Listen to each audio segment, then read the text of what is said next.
Hello, I'm Stephen Matchett from Campus Morning Mail, and this is Expert Opinion, where we ask people who really know what's going on in education, what's going on. Expert Opinion is brought to you by Australia's original higher ed comms consultancy, Twig Marketing. And so it's hello to Tim Winkler and also to producer Amanda Johnson, who makes this series happen. I'm talking today to Mahsood Shah, who has an opinion piece in Campus Morning Mail this week on the need to broaden thinking on course design beyond what will satisfy regulators and keep profession accreditors happy. The compliance mandate is inhibiting our ability to move fast in an environment that demands agility to meet the needs of 21st century learners and an increasingly mobile workforce, Professor Shah writes in CMM. Professor Shah is Dean of Swinburne University's Sydney campus and a prolific researcher and writer on higher education quality and student experience. These are, of course, his own views and don't necessarily represent those of the university. Thanks for sparing the time, sir. I know you're busy. Can I start by asking you to define the nature of the need for more flexible and faster course design? How big is the challenge from international higher ed providers and corporations developing their own courses? On the one hand, I think the growth in low-cost informal training might be the beginning of a golden age, but for accrediting quality control, it surely looks a bit like the Wild West. Thanks, Stephen. I think there is significant changes happening in learning and teaching across Australia and internationally. And these are based on the lessons we have learned during COVID pandemic. And there is evidence to suggest that student experience results have gone down. And there is no doubt that student attrition is high during COVID pandemic and progression rates will have impact. And I think if we as Australian higher education do not take action, we will lag behind when it comes to learning and teaching innovation. Australia is very well known for certain areas of learning and teaching, which we are proud of. And I think there is risk in terms of we are no longer going to be renowned for learning and teaching innovation. Our reputation for world-class student experience could be at risk if we don't intervene in a timely manner.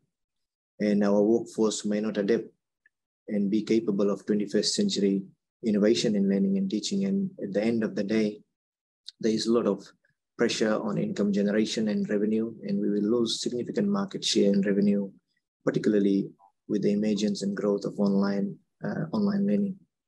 There's enough there to keep us going for a week, but let me throw particularly to something. The first question seems to me there's a dichotomy there. I mean, there's a question of what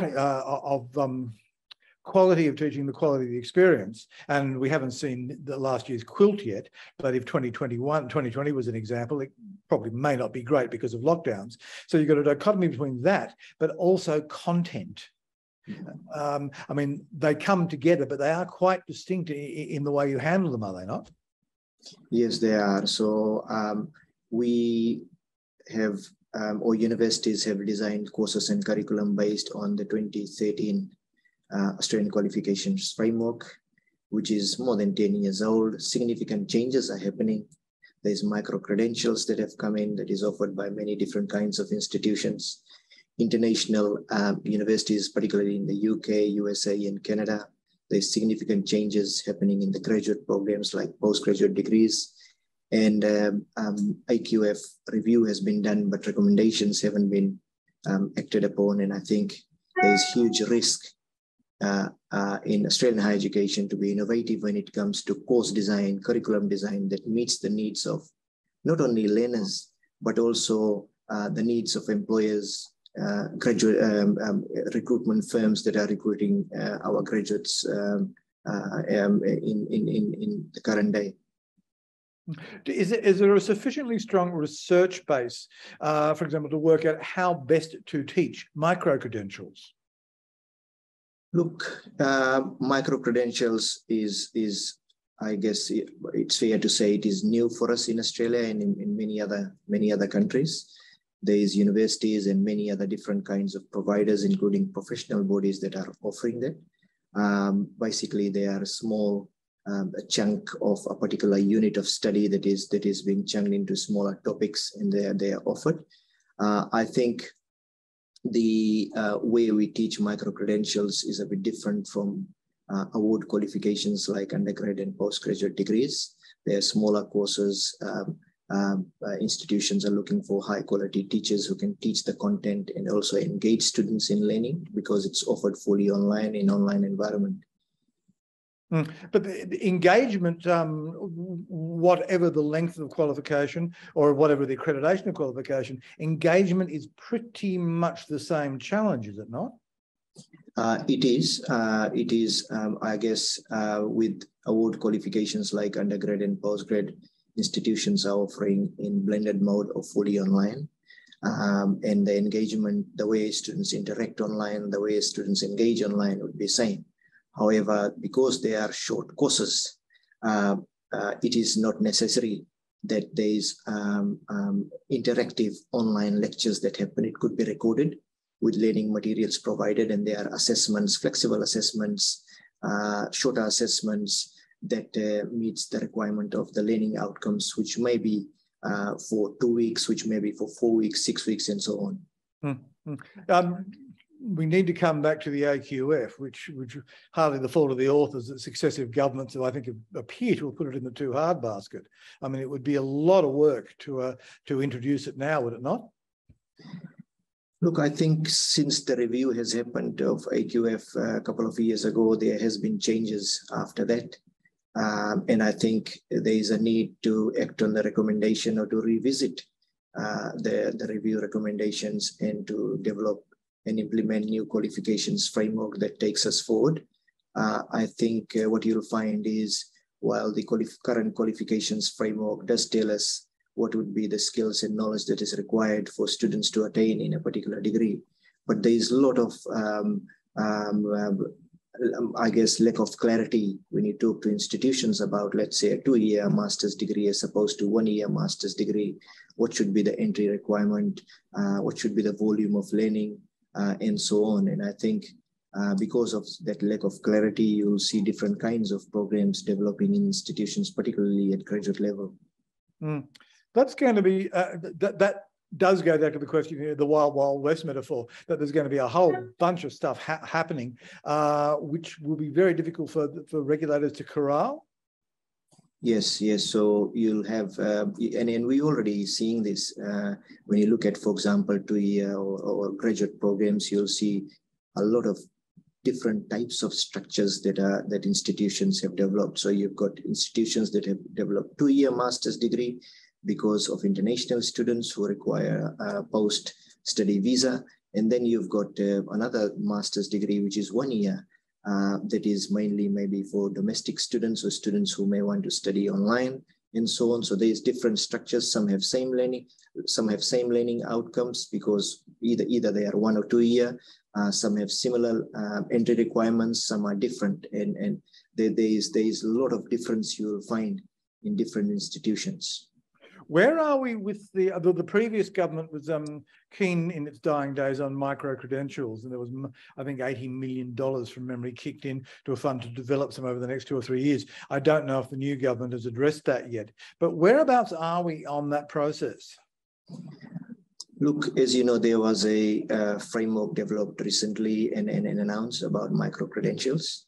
I've personally seen universities, private providers now, professional accrediting bodies, vet providers like TAFEs and registered training organizations going into this space of micro-credentials or short courses.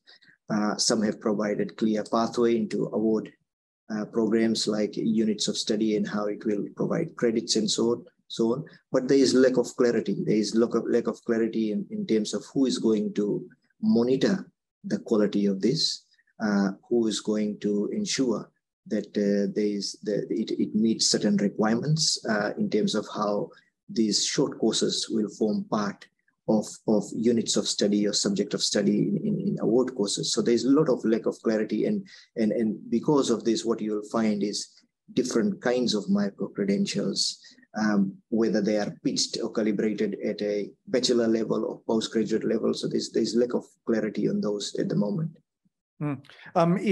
It would be an enormous task for TEXA to try and take this on. It would just be a vast challenge, would it not? It is definitely, it will definitely be. I think at the moment, universities as self-accrediting institutions may be able to manage that. But again, you'll find a lot of difference between institution X and institution Y. And the moment private providers or non-university providers go into this space, there will be a significant challenge on TEXA, significant challenge on ESCWA also, because you'll find that vocational providers will also want to move into this space. And I shouldn't finish this without saying that there are large edtech companies that are now offering short courses, micro-credentials like edX, Coursera, and so forth, which are partnering with universities. Well, I mean, the giant corporations have their own operating systems. The Ciscos and the Amazons and the Googles have been teaching in their own ecospheres now for years. Yes, so that puts another level of competition between universities, professional bodies like Australian Computer Society and Engineers Australia and so forth. They're coming up with their short courses, and then you've got large companies like Google and others who are also developing their own. So the market is different. The student learners have different choices. Employers have different choices in terms of where they want their people to be trained and so on. Is it a particular challenge for TAFEs who want to look beyond diploma level? I think it is. I think TAFEs, as you know, have a long history of teaching vocational courses at certificate and diploma level. Undergraduate qualifications is new for them. And I think the question is, how do you calibrate a short 2-week or 4-week micro-credential, whether is it pitched at a bachelor level, is it pitched at a master's level, and so on. And this is where institutional quality assurance and governance comes into place in terms of how do we ensure that standards are maintained in terms of where the micro-credentials are pitched at what level. But corporate training shows a path in the sense that Google will set specific competencies as to what you can do in terms of managing its operating system.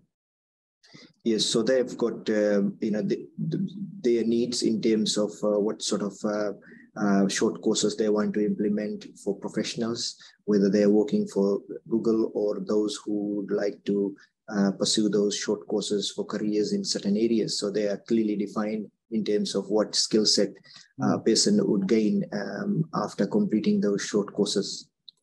So it's a lot easier for them, of course, because they're just dealing with one system. And I sometimes wonder whether that's a rather bad thing in some ways, in that it inevitably limits the opportunities for somebody who's acquired a whole bunch of Google certificates as to what they do other than work with Google. Yes, so it's interesting question, Stephen. I think what you'll also find is is how do you stack up this? So a person may have done 5 or 6 short courses with Google or other organizations, and whether those certificates or micro-credentials would be recognized by an institution where students wanted to do a graduate certificate or a diploma or a bachelor degree and so on. I think there are cases, I don't know about here, but I thought certainly in the United States, where accredited education bodies are in effect subcontracting to corporates. I don't know if it's Google, but just in general, the Ciscos, the Googles, the Amazons, and teaching their product. I think you'll also find that happening with larger tech companies also, that universities and other institutions are engaging with larger tech companies to offer. So you've got the knowledge of people who are developing the content, who may be from industry or professional bodies, but the tech company provides that large market where students could enroll and choose to do shorter courses. But they are quite expensive also when it comes to pricing. What you'll find is at a particular institution, it may cost you, in Australian context, 4 or 5 grand for a short course, whereas in vocational providers or small institutions who are going into this space may be offering for a cheaper price. Does this start to exclude people from low-income backgrounds? So it's a very good question and observation. It is something I've been thinking about in the last few weeks, thinking about micro-credentials and so on. If we're saying that micro-credentials are short qualifications, that is about upgrading skills, filling the skills gap, addressing some of the skill shortage and providing opportunity for people to think about other careers if they want to change career. And if we are truly committed to equity in access, then what I've seen so far is some institutions offering these short courses at a price that people in developing countries won't be able to offer. $4,000 for a 6-week course, as opposed to somebody who may be offering a course for 2 weeks in a similar subject matter for only $100. So there's a big difference. And if you looked at institutions like EDX, Future Lane, Upgrade, and so forth, the short courses they are offering, some of them are very cheap compared to what some institutions have developed and are offering. How big a challenge is this now for Australian providers? In terms of micro-credentials? Well, just, yeah, a parallel universe, as it were, of providers that may not be issuing government accredited certification, but are teaching skills. Well, I think, as I mentioned earlier, there's lack of clarity on this. Many institutions are moving towards developing these short courses. Some have a good idea of what should be the design of it, the duration, and whether it should be at undergrad or postgrad level, and how it will pathway into award courses. Others are not clear on it. They're just offering short courses so that they can get their footprint is globally, so that they are known in terms of what they're offering. Some have not aligned their strengths. So, for example, if an institution's faculty is very strong in terms of research around, let's say, public health, that's the alignment in terms of short courses. But others, there is lack of alignment in terms of that, because I think that you'd position your short courses to align with areas of your research strength and use that to actually develop short courses. Yeah, the days of vet fee help are not that far behind us. There's clearly got to be some form of quality control. Yeah, that's right. At the moment, the quality control of this is lacking. I think for self-accrediting institutions like universities, they'd be able to develop these short courses and ensure that there's proper process in terms of governance of it. But again, somebody needs to monitor, somebody needs to do quality reviews to ensure the standards are maintained, because most institutions would want students to do this, and then that will articulate into or give credit into an award course where a unit of study the students may be able to get credit for it. So there needs to be a body or institution that actually monitors the quality of this. Otherwise, there will be inconsistencies across the sector. In terms of what content delivery, do the TN graduate certificates introduced by the previous government during the pandemic for people to quickly retrain, do they offer a positive pathway or an example? I think it does. I think that's what it was aimed to do. I think it does provide pathway, and I think if micro-credentials are carefully developed, they could provide pathway or credit into these shorter courses like the graduate certificates that were introduced. Is this, in the higher education context particularly, is this for industry associated, professional bodies and the universities they cooperate with? Is this for them to sort out, the two groups? Look, I think there's different players in this. Obviously, professional bodies are interested in this because they've got members, they've got certain groups of students or graduates who would gain accreditation or recognition. And then universities offer different disciplines of courses. They would like to go into this space. And then you've got industry, you've got employers, certain bodies who also want to go into this space. You've got vocational providers and so on. So there's a lot of different players. And I think particularly for universities, I guess universities would like to develop their own. But once they engage with certain industry to develop, then it makes it much more relevant and strong to go into the market, because you're developing this short course with a particular employer group who is more attuned and know what is out there in terms of relevance to industry and professions. We need to wrap, but I want one question I do want to ask is if you were asked to talk to a meeting of state and federal education and training ministers about this broad question, what would you say they need to do first? Look, I think the question is in relation to course design, or is it micro-credentials and so on? Is it the broader course design or just micro-credentials you're talking about?